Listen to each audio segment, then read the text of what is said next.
E aí, galera, bom dia, boa tarde, boa noite, boa madrugada, seja lá a hora que você está vendo esse vídeo, né? Concurseiro não tem hora para estudar, toda hora é hora. Então, mais uma prova da Prefeitura de Estância Velha, agora a prova de nível médio técnico, certo? Essa prova tem 10 questões, essa prova é de agente administrativo. As outras provas de nível médico do concurso tiveram 5 questões. Essa é a única que tem 10. As 5 primeiras questões são iguais para todas as provas, né? E obviamente as outras 5 só apareceram aqui para esse cargo. Então, vamos lá a resolução dessas 10 questões. Em uma oficina de brinquedo, 8 homens montam 20 carrinhos em 5 dias. Quantos carrinhos serão montados por 4 homens em 16 dias? Então, questão de regra de 3 composta, primeira coisa que a gente faz é retirar, colocar em uma tabela, né, as grandezas. Então, nós temos as grandezas homem, já que são 8 homens, as grandezas carrinho e a grandeza dias. Feito isso, agora nós vamos colocar na nossa tabela os dados que foi apresentado. Primeiro, a primeira linha de dados vai ser a linha de baixo, certo? Então, foram 8 homens que montam 20 carrinhos em 5 dias. Agora vou colocar a minha segunda linha de dados, onde está a minha incógnita, na linha de cima. Quantos carrinhos, então a grandeza que ele procura é carrinhos, serão montados por 4 homens em 16 dias. Agora eu já montei a minha tabela, eu vou ver a relação que existe entre essas grandezas, se elas são diretas ou inversamente proporcionais. Se elas forem diretamente proporcionais, à medida que uma grandeza aumenta, a outra vai aumentar também. Ou se ela diminuir, a outra vai diminuir. E nas inversamente proporcionais vai acontecer quando uma aumenta, a outra diminui. Ou quando uma diminui, a outra aumenta. Então vamos verificar essas grandezas agora. Lembrando que sempre que eu coloco a minha linha na linha de cima o x, eu já posso escrever aqui do lado que x é igual àquilo que está embaixo dele, que é 20. E agora o restante eu vou ver com as grandezas. Então, verificar as grandezas é comparar a grandeza que eu quero determinar com as outras grandezas do problema. Então, começando com a grandeza homens. Ora, 8 homens fazem 20 carrinhos. Se agora eu tenho 4 homens, eu vou precisar, eles vão conseguir fazer mais ou menos carrinhos. Ora, diminuiu o número de homens, vai diminuir o número da produção, certo? Se 8 homens faziam 20 carrinhos, 4 homens vão produzir menos carrinho. Então, a grandeza homens diminuiu, a grandeza carrinho também diminuiu. Essas duas grandezas são diretamente proporcionais, porque enquanto uma diminui, a outra diminui. Se ela é diretamente proporcional, eu não altero essa ordem aqui quando eu trago ela para cá. Então fica 4 sobre 8. Vamos ver agora a grandeza dias. Ora, 20 carrinhos são produzidos em 5 dias. Em 16 dias eu vou conseguir produzir mais ou menos carrinho. Vou produzir mais carrinhos, né? Aumentou o meu número de dias, aumenta a minha produção. Então essas duas grandezas também são diretamente proporcionais, porque aumentou uma, aumentou a outra. Então 16 sobre 5, certo?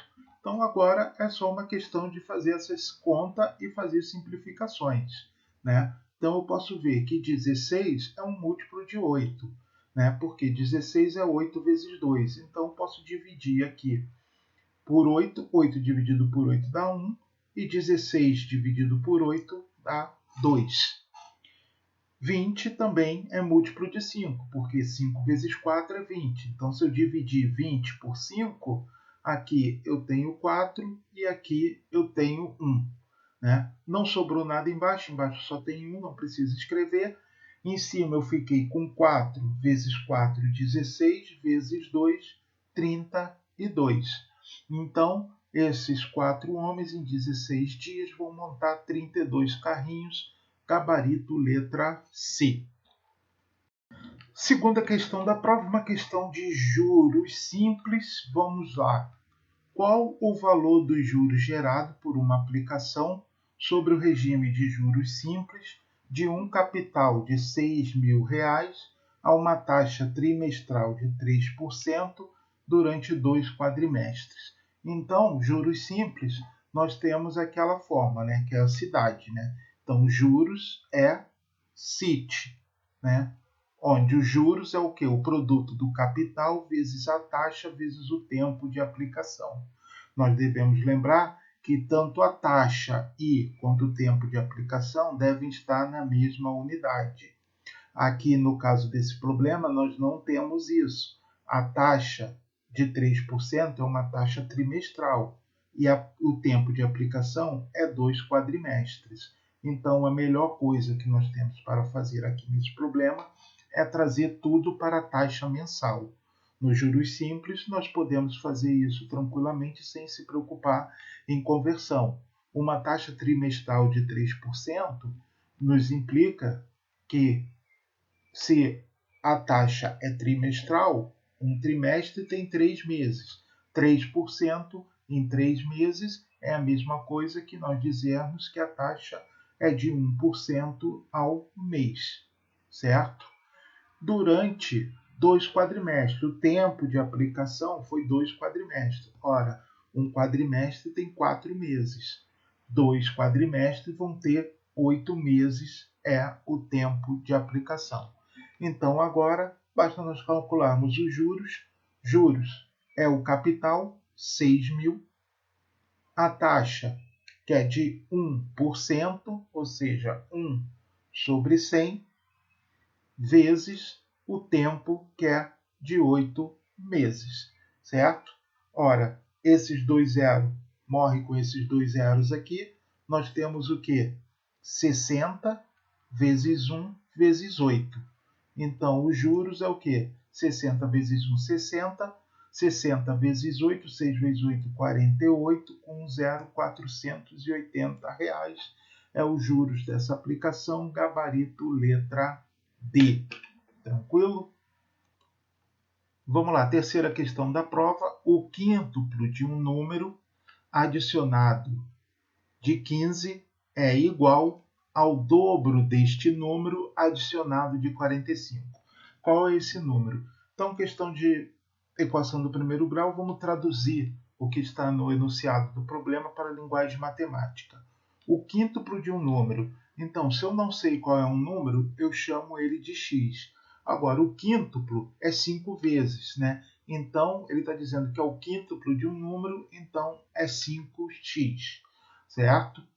Adicionado de 15, ou seja, ele pegou o quíntuplo de um número e somou mais 15 unidades, e isso ficou igual ao dobro deste número, ou seja, o mesmo número x, só que agora ele está dizendo que é o dobro do número. Então, se é o dobro, é 2 vezes, adicionado de 45. Pronto, traduzi a minha linguagem do português para a matemática. Agora eu vou resolver essa equação do primeiro grau. Como é que eu vou fazer? Tudo que é letra para um lado, tudo que é número para o outro. Então, 5x. Lembrando que toda vez que eu troco de lado, eu troco de sinal também. Aqui o 2x está positivo, ele passa para cá negativo. É igual a 45. O 15 que está aqui positivo, ele vai passar para cá negativo. Então, 3x é igual a 30. X é igual a 30 dividido por 3. X é igual a 10. Então, o número que eu estou procurando é 10. Vamos ver se é realmente isso. Ó. O quíntuplo de um número, 50. Certo? O quíntuplo de 10 é 50. 10 vezes 5. Adicionado a 15 é 65. Isso é igual ao dobro do número. Se o número é 10, o dobro é 20, adicionado de 45 é igual a 65, então 65 igual a 65, o gabarito está correto, o gabarito é letra A, certo? Tranquilo? A próxima questão é essa aí. Para realizar um concerto em uma janela, Flávio colocou uma escada logo abaixo da linha da janela. Sabendo que a altura da janela é de 8 metros, então a janela está a 8 metros do chão, né? E o tamanho da escada é 10 metros de comprimento. Observe a imagem a seguir e calcule a distância que o pé da escada fica da parede. Então ele quer essa distância aqui, né? Nós estamos vendo que isso aqui é um triângulo retângulo, onde nós temos um cateto, a hipotenusa, que é o maior dos lados, e o outro cateto. Alguns diriam, vamos aplicar o teorema de Pitágoras, né? Mas é uma questão comum na Fundatec aparecer o triângulo que nós chamamos de triângulo retângulo pitagórico, certo? O que é o triângulo retângulo pitagórico? É o triângulo que os seus catetos têm as dimensões 3 e 4 e a hipotenusa dimensão 5. E as suas variações, ou seja, as variações é quando eu multiplico esses valores aqui, todos por um número qualquer, uma constante qualquer, que se mantém a proporção e esse triângulo continua sendo um triângulo retângulo. No caso aqui, nós podemos ver que esse triângulo foi multiplicado por 2, porque nós temos 3 vezes 2, 6, 4 vezes 2, 8 e 5 vezes 2, 10. Ou seja, nós temos um cateto medindo 8 e a hipotenusa medindo 10. Então, nós sabemos que esse outro cateto tem a medida de 6 metros, como está no gabarito letra C. Eu não sei fazer esse triângulo pitagórico. Então, você aplicaria o teorema de Pitágoras tranquilamente e também acharia a questão. O teorema de Pitágoras diz que o quadrado da hipotenusa é igual à soma dos quadrados dos catetos. O quadrado da hipotenusa, a hipotenusa é sempre o maior lado, certo? Ricardo, como é que eu vou saber se é o maior lado se eu não sei o outro? Ora, o maior lado está oposto ao maior ângulo.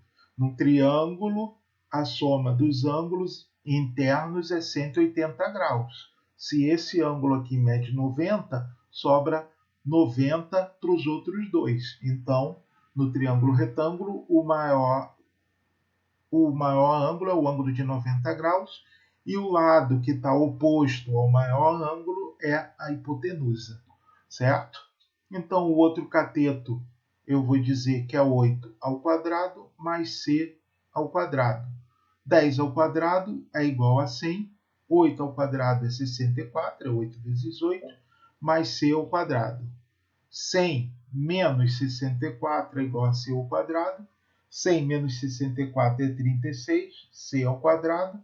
Então, c é raiz quadrada de 36, c é igual a 6, como nós já tínhamos determinado usando o conhecimento do triângulo pitagórico, gabarito letra C. Então, uma questão de expressão algébrica, né? Assinale a alternativa que apresenta a forma agrupada e reduzida do seguinte monômio. Então, ele deu esse monômio aqui e quer a forma agrupada e reduzida dele, certo? Então, agrupada e reduzida. Então, primeiro vamos reduzir os termos semelhantes. Termos semelhantes são aqueles que a parte literal é igual. Então, aqui nós temos 3ax em menos 12ax. Então, nós vamos pegar 3ax menos 12ax e agora vamos pegar, não temos mais nenhum ax, vamos pegar o bx. Bx está aqui e tem aqui. Então, mais 5bx menos 15bx. Sobrou só o 4x, que eu vou colocar aqui, não tem nenhum termo semelhante com ele. Então, 3x 3ax. Menos 12ax é menos 9ax. 5bx menos 15bx é menos 10bx. E o 4x ali, certo? Agora, ele quer que eu coloque em evidência. Eu colocar em evidência, eu tenho que pegar aquele elemento que aparece nos três membros, certo? Então, o único elemento que aparece nos três membros é o x. Então, eu vou colocar o x em evidência, vou abrir o parênteses, menos 9x dividido por x, fica só um menos 9, menos 9a. Né? Menos 10bx dividido por x, fica só o menos 10b. E mais 4x dividido por x, fica só o 4 e fecha-se o parênteses. Agora eu tenho que procurar isso aqui nas alternativas. A alternativa ficou a letra B, certo? Então, seguindo o baile, né? Um cilindro circular reto de 10 centímetros. Esse quadrado aqui não existe, tá? Esse aqui provavelmente é um erro de digitação.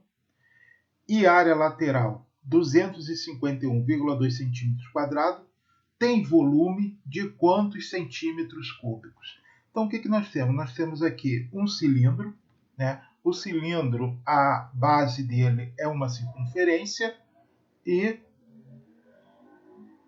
aqui em cima a parte de cima desse cilindro, né? Então, esse cilindro tem uma altura h, que eu não sei o que é, e a base dele é uma circunferência. O volume desse cilindro, ele é dado o quê? O produto entre a área da base vezes a altura. Produto entre a área da base e a altura. A área da base, como eu disse, é uma circunferência. E uma circunferência, a área é πr ao quadrado, certo? Então, o volume do cilindro é dado por πr ao quadrado vezes h. Agora, o que nós temos? Nós temos o diâmetro do cilindro. Né? O diâmetro, nós sabemos que vai de uma ponta da circunferência a outra passando pelo centro.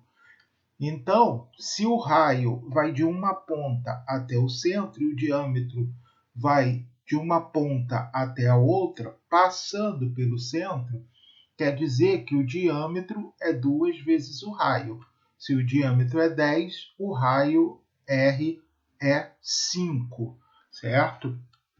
Então, nós sabemos que o raio dessa circunferência é 5. Agora, ele não está me dando a altura, e sim a área lateral. Ora, a área lateral é o quê? Imagine só, eu vou pegar esse cilindro e vou cortar ele aqui no comprimento dele, ó, em toda essa extensão da altura. E vou abrir esse cilindro. Né? Então, essa área aqui, essa parte lateral do cilindro aqui, se eu cortar e abrir ela, ela vai ficar desse jeito aqui, um retângulo. É como se eu pegasse uma folha e dobrasse ela, né? Vamos ver aqui se vocês conseguem ver. Se eu pegasse uma folha e fizesse isso aqui, certo?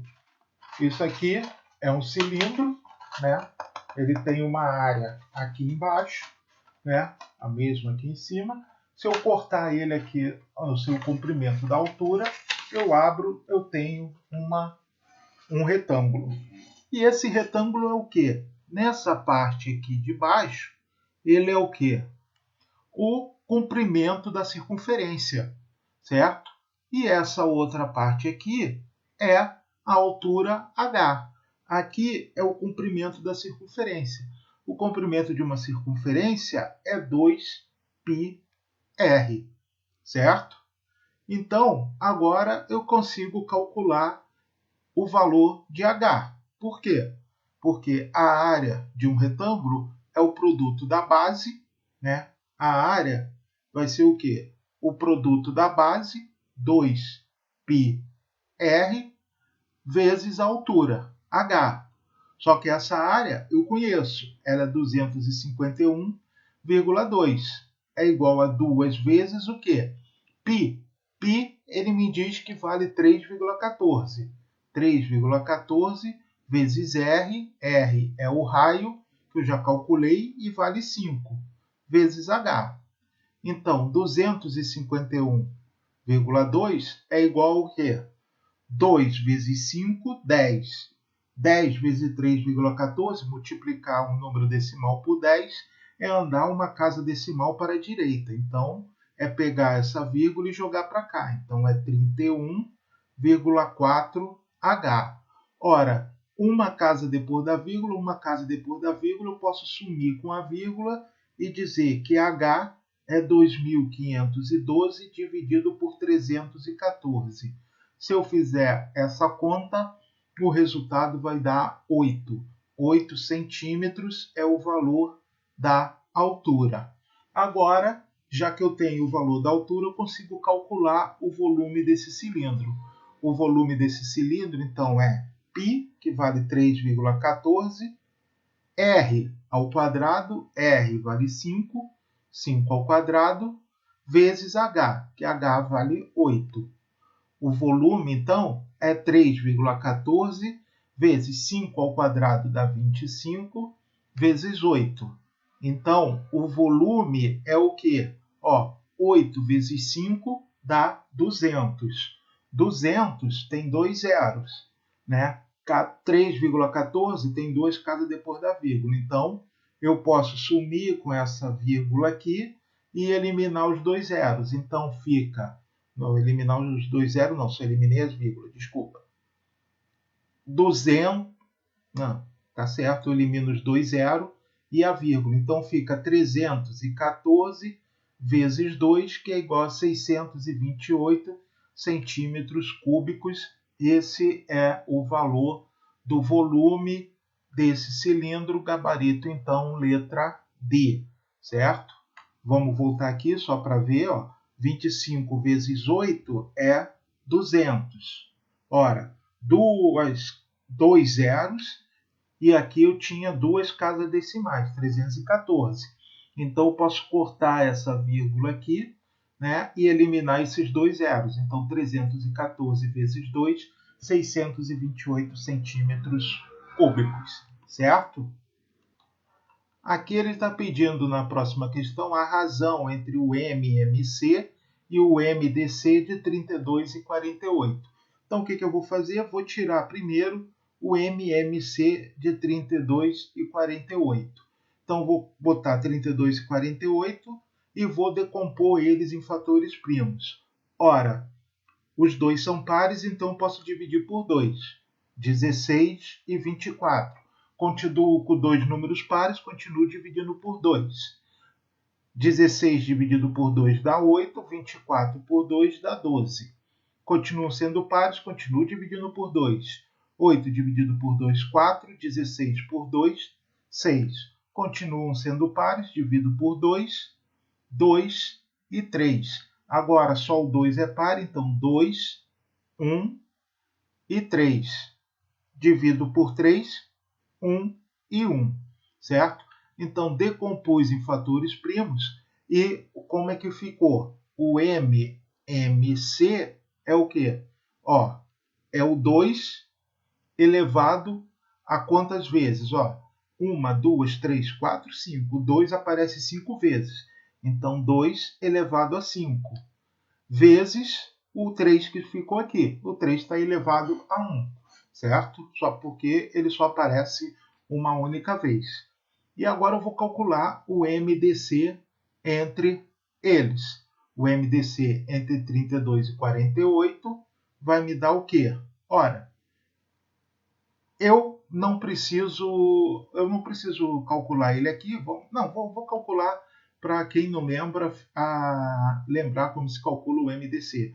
O MDC, eu só vou contar aqui na hora que eu fizer os fatores primos, aquele número que eu divido os dois ao mesmo tempo. Então, vou dividir por 2, dá 16 e 24. Vou dividir por 2, dá 8 e dá 12. Vou dividir por 2, dá 4 e dá 6. vou dividir por 2, vai dar 2 e vai dar 3. Agora, esse 2 aqui só está dividindo esse 2, ele não está dividindo 3. Então, eu vou marcar aqui, ó, porque ele não conta, porque só conta quando eu divido os dois números, ou os três números, independente de quantos números tiver aqui, ao mesmo tempo, certo? Eu faço a divisão, mas ele não vai contar na hora do meu MDC. E o 3, agora aqui já chegou em 1, aqui está em 3, então só tenho 3, 1 e 1, mas também não vou contar esse 3 porque ele só dividiu o 48, né? Não dividiu o 32. Então, o MDC, já que ele quer a razão entre o MMC e o MDC, então a razão entre o MMC e o MDC vai ser o quê? Qual o MDC de 32 e 48? É só aqueles números que estão aqui, os fatores primos, que dividiram os dois números. Então, esse 2 vai porque dividiu os dois, esse vai porque dividiu os dois, esse vai porque dividiu os dois e esse vai porque dividiu os dois. Os outros não vão porque eles só dividiram um número. Então, é 2 na 1, 2, 3, 4, 2 elevado a 4. Então, o que nós temos? Ó, divisão de potências de mesma base. Eu repito a base e subtraio os expoentes. 5 menos 4 vezes o 3 que está ali sozinho. Então, isso aqui, eu vou apagar aqui esse MDC aqui. Isso aqui é o quê? 5 menos 4 é 1, então é 2 elevado a 1 vezes 3. 2 vezes 3 é igual a 6. Então, a razão entre o MMC e o MDC de 32 e 48 é igual a 6. Gabarito, letra B. Já emendando aqui direto, né? A soma de três números inteiros e consecutivos é igual a 15. Qual é o produto entre esses três números? Então, ele está dizendo a soma de três números inteiros e consecutivos. O que é isso? Eu peguei o meu primeiro número, é x. Ora, qual vai ser o próximo número inteiro e consecutivo de x? Ora, eu pego aqui o número 2, qual é o próximo inteiro consecutivo de 2? É o 3. Porque 2 mais 1 é igual a 3. E depois do 3 é 4. Por quê? 3 mais 1 é igual a 4. Então, se eu pegar aqui a partir do 2, se eu chamar esse 2 de x, o próximo é x mais 1. O próximo número, ora, em relação a esse aqui, ó, 4 não é x mais 2? Então, x mais 2, e assim sucessivamente eu vou tendo os números consecutivos. Então, três números inteiros e consecutivos, eu chamei um de x, o outro eu chamo de x mais 1, e o terceiro de x mais 2. E ele está dizendo que isso é igual a 15. Ora, o que nós temos? Uma equação do primeiro grau, né? Com uma incógnita, tudo que é letra para um lado, tudo que é número para o outro. Então, 1, 2, 3x. Então, 3x é igual a 15. O 2 eu vou jogar para o outro lado. Quando eu fizer isso, ele tem que mudar o sinal. E o 1, a mesma coisa. 3x é igual a 15 menos 3. 3x é igual a 12. X é igual a 12 dividido por 3. X é igual a 4. Então, os números são o quê? 4, 5 e 6. Certo? Então, 4, 5 e 6, qual é o produto entre eles? É 4 vezes 5, que dá 20, vezes 6, que dá 120, gabarito letra D. Certo? Vamos lá. Para montar um ventilador, são necessários 6 placas de plástico. Quantas placas são necessárias para montar 25 ventiladores? Ora, se para montar um ventilador eu preciso de 6 placas, para me montar 25 ventiladores, quantas placas eu vou precisar? 6 vezes 25, certo? Se eu fizer a multiplicação, 6 vezes 25 me dá 150, 150 placas, gabarito letra A. Tranquilo? Última questão, uma questão de porcentagem. Alfredo irá comprar uma televisão que custa R$ 1.500. Se ele comprar a prazo, irá pagar 15% a mais que o valor à vista. Quanto em reais será pago a mais na opção a prazo? Então, o que eu preciso fazer? Eu preciso calcular 15% de 1.500. Existem infinitas maneiras de você calcular 15% de um número. Uma delas é você pegar 15, não é 10 mais 5, certo? Então, se é 10 mais 5, eu posso calcular 10% e somar com 5%. Porque isso é bem mais fácil. Por quê? 10% de qualquer número é eu pegar a vírgula, que eu não preciso escrever, mas ela está aqui, né, e puxar ela para andar uma casa decimal para a direita, certo? Então, 10% de 1.500 é 150. Ora, e 5% de qualquer coisa é a metade de 10%. Se 10% é 150, a metade de 150 é 75. Então, quanto é que dá isso? 150 mais 75 dá R$ 225, né? Obviamente, não tem opção nessa questão, né? A letra A ali é 22,50, não tem opção, essa questão provavelmente vai ser anulada, certo? Então, pessoal, essa aí foi a prova de nível superior da Prefeitura de Estância Velha. Espero que possa ter ajudado vocês em alguma coisa, em revendo essas questões, aqueles que estão estudando para outros concursos, certo? Então, quem gostou aí da resolução, dá um like aí, se inscreve no canal, quem não for inscrito, e também se inscreve lá no nosso Instagram, nós estamos agora no Instagram também, Oficina das Exatas, _RS, certo? E se inscreve lá que aparece dicas lá de matemática, também de matemática, né? No nosso Instagram. Então, até a próxima.